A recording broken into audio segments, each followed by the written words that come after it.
Today's material is a promotional video transcript reviewing a gut health weight loss supplement called LeanBiome. Expanding on the specific biological mechanisms of the active ingredients will significantly elevate the script's scientific credibility. Yeah, looking at the draft, it drops clinical names like Lactobacillus Gasseri and Lactobacillus Rhamnosus, but kind of glosses over how they actually function in the body. Right, so that leaves a phrase like maximize fat loss hanging out there as just another unsupported marketing claim. Exactly. For an audience already deeply familiar with the supplement space, just saying an ingredient is clinically studied isn't enough to hold their attention. I mean, unpacking the actual science behind these specific probiotic strains will objectively show the audience why they are effective. It shifts the tone from a promotional brochure to a genuinely educational resource.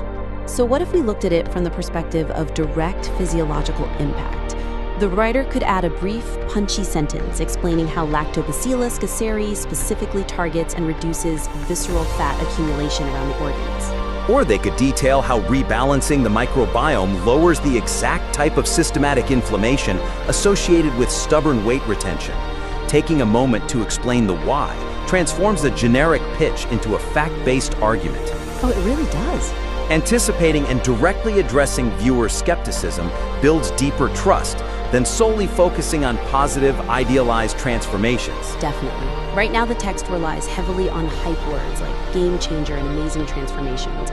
It completely avoids acknowledging common consumer doubts, potential mild side effects, or why previous weight loss methods might have failed. And when a script only presents the absolute best-case scenario, modern consumers immediately throw their guard up. Introducing a grounded, objective perspective about the reality of taking a new supplement makes the review sound far more authentic and much less sales-driven. It shows the creator actually understands the viewer's hesitation. Is there a risk that ignoring downsides makes it sound too good to be true? Absolutely. To fix this, the writer could ground the discussion by mentioning the potential for minor digestive adjustments during that first week of taking probiotics. It's a small detail, but acknowledging a mild hurdle builds massive credibility. Or they could explicitly clarify the timeline for success.